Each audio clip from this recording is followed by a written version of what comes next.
Hello दोस्तों, स्वागत है आपका जॉब रास्ता ऑफिशियल यूट्यूब चैनल पे। तो आज इस वीडियो में बात करने जा रहे हैं यूसीए बैंक के द्वारा एक नोटिफिकेशन निकाला गया है जो कि न्यू रिक्रूटमेंट है। तो उसके बारे में इस वीडियो में देखेंगे कि कौन कौन सी वैकेंसियाँ निकाली गई हैं, क्या उसकी एज लिमिट है और कैसे आप उसमें अप्लाई कर सकते हैं, वो इस सब वीडियो में हम देखने वाले हैं। तो उसके लिए आप इसके ऑफिशियल वेबसाइट पर जा सकते हैं या वीडियो डिस्क्रिप्शन में आपको जॉब रास्ता का लिंक मिल जाएगा। यहाँ सर भी आप इसकी डिटेल्स ले सकते हैं। तो सिंपली आपको जॉब रास्ते पे आ जाना है। यहाँ पर आपको मिलेगा UCA bank SO recruitment 2025 notification out for 68 post. तो ये आपकी स्पेशलिस्ट ऑफिसर की आपकी पोस्ट निकाली गई है। ठीक है, तो सिंपली आपको नीचे आ जाना है। तो यहाँ पर आपको इसका ऑफिशियल नोटिफिकेशन मिल जाएगा। ठीक है, इसका ऑफिशियल वेबसाइट मिल जाएगी और अप्लाई लिंक भी आपको यहाँ पर मिल जाएगा। तो एक बार हम इसका ऑफिशियल नोटिस देख लेते हैं कि उसमें क्या बताया गया है। तो यदि अभी तक आपने हमारे चैनल को सब्सक्राइब नहीं किया है तो सब्सक्राइब कीजिए ताकि इस तरह की वीडियो आपके पास आती रहे। तो दोस्तों, ये इसका ऑफिशियल नोटिस है जो कि यूसीओ बैंक के द्वारा निकाला गया है। ठीक है, ये इसका विज्ञापन नंबर है। ठीक है, ये 27/12/2024 से इसका जो लिंक है वो एक्टिवेट हो गया है और 20 जनवरी 2025 तक ये लास्ट डेट है आपकी, तो जब तक आप इसको अप्लाई कर सकते हैं। यहाँ पर बोला गया है आपसे, before applying candidate are requested to ensure that the fulfil the eligibility criteria in post as the date of eligibility. ठीक है, उसके बाद candidate require upload all required documents, age proof, qualification, experience. ठीक है, जो भी हैं बाकी सब can not be consider as examination shortlist interview. ठीक है, तो ये सब आपको यहाँ पर बताया गया है। फिर आपके पास नीचे आते हैं तो यहाँ पर आपको वैकेंसी की डिटेल्स दी जाती है। तो ये आपकी पोस्टिंग है, इकोनॉमिक्स हो गया, फायर सेफ्टी ऑफिसर हो गया, सिक्योरिटी ऑफिसर हो गया, रिस्क ऑफिसर हो गया, आईटी ऑफिसर हो गया और चार्टेड अकाउंटेंट हो गया। तो ये सारी आपकी वैकेंसियाँ हैं। ये इनका पे स्केल है, दो तरह के पे स्केल दिए हैं, एक 1 और एक सेकंड पे स्केल दिया है। यहाँ पर इनकी एज लिमिट दी है, जैसे इकोनॉमिक्स की जो एज लिमिट है वो 21 से 30 के बीच में दी गई है। जो आपकी काउंट होगी 1/11/2024 से आपकी काउंट होगी। तो इसमें आपकी जो रिवर्स है वो जनरल के लिए ही रिजर्व है 2। ठीक है, उसके बाद फायर सेफ्टी ऑफिसर हो गया। यहाँ पर एज आपकी 22 से 35 दी गई है। यहाँ पर भी आपकी 2 वैकेंसी है जो कि यूआर जनरल के लिए है। फिर आपकी सिक्योरिटी ऑफिसर की वैकेंसी हो गई जो कि 8 है, जो आपकी एक ईडब्ल्यूएस के लिए 2 है और आपकी जनरल के लिए 4 है। ठीक है, उसके बाद रिस्क ऑफिसर हो गया।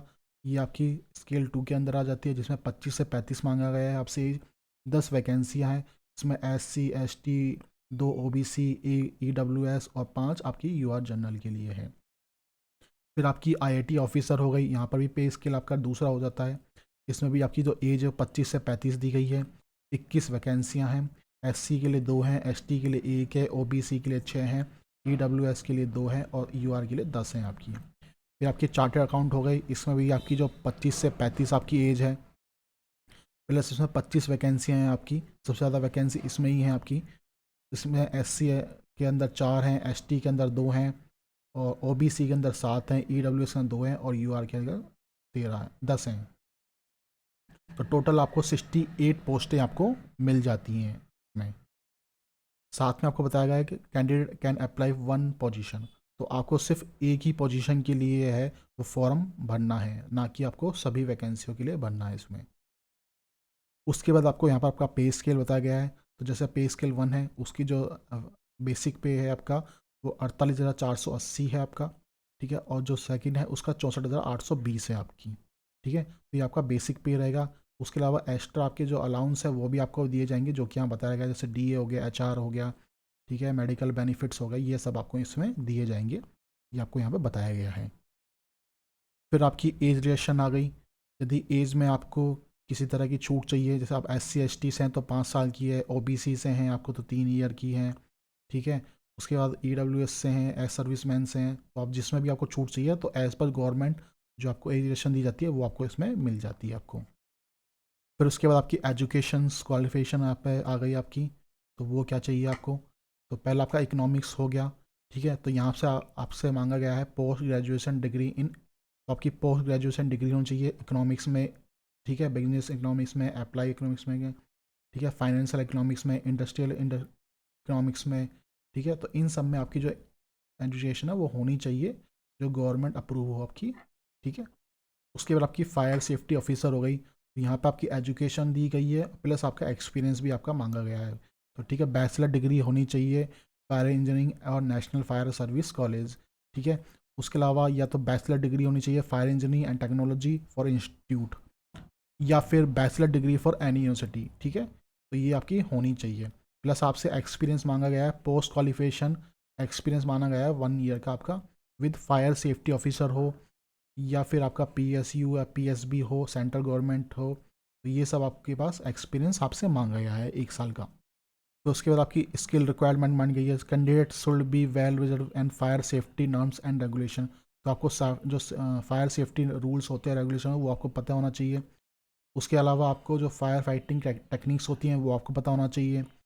फायर सेफ्टी के लिए जो सेफ्टी प्रोटोकॉल्स होते हैं वो आपको पता होना चाहिए, प्लस आपके पास बेसिक नॉलेज भी होनी चाहिए। ऐसे आपकी सिक्योरिटी ऑफिसर की हो गई। ठीक है, ऐसे रिस्क ऑफिसर तो एक बार आप ऑफिस जो अपना नोटिफिकेशन है वो डाउनलोड करके एक बार पूरा पढ़ लें। ठीक है, तो क्या क्या आपको क्वालिफिकेशन इसमें मांगी गई है। उसके बाद आप नीचे आ जाएंगे, तो जैसे मैंने आपको बताया कि जो आपका डेट है 27/12/2024 से लिंक एक्टिवेट हो चुका है, जो कि 20 जनवरी 2025 तक आपका रहेगा। इसमें जो SC ST और PWD है उनकी कैंडिडेट के लिए 100 रुपये फ़ीस है, बाकी अदर कैंडिडेट्स के लिए आपकी 600 रुपये आपकी फ़ीस है आपकी। मोड ऑफ सिलेक्शन आपका बताया गया है, ऑनलाइन रिटर्न एग्जाम होगा, स्क्रीनिंग होगी और इंटरव्यू होगा आपका। ठीक है, तो ये आपका होगा। उसके बाद आपका प्रोविज़न एंड सर्विस बॉन्ड भी यहाँ पे बताया गया है। जैसे आपका जो स्केल 1 वाला है उनके लिए जो प्रोविज़न बॉन्ड है वो 2 साल का है। इसमें जो बॉन्ड का अमाउंट है वो 2 लाख है और मिनिमम सर्विस बॉन्ड आपका 2 ईयर्स का रहेगा। सेकंड वाला आपका जो स्केल है उसमें आपका जो प्रोविज़न पीरियड है वो आपका 1 ईयर का रहने वाला है। जो अमाउंट बॉन्ड है वो आपका 2 लाख का रहेगा और मिनिमम सर्विस बॉन्ड भी आपका 2 ईयर्स का रहेगा उसमें। हाउ टू अप्लाई, तो ये आपकी डेट है कब से कब तक आप अप्लाई कर सकते हैं। तो आपको सीधा लॉगिन करना है, क्लिक एयर टू कैरियर पे करना है, वहाँ रिक्रूटमेंट का आपका ऑप्शन मिल जाएगा, वहाँ आपको विज्ञापन नंबर मिलेगा, ये उस पर कंप्लीट रजिस्ट्रेशन प्रोसेस करना है, लॉगिन करना है और उसके बाद आपको सेलेक्टिंग प्रोसेसिंग फॉर अप्लाई, फिर आपको अप्लाई कर देना है। तो इस तरह से आप अपना जो फॉर्म है वो भर पाएंगे। तो इस नोटिफिकेशन में इतनी ही चीज़ें हैं जो मैंने आपको बताई। यदि आपको हमारी ये जो वीडियो है अच्छी लगी हो तो प्लीज़ चैनल को सब्सक्राइब कीजिए और मैं आपसे मिलता हूँ नेक्स्ट वीडियो में। धन्यवाद।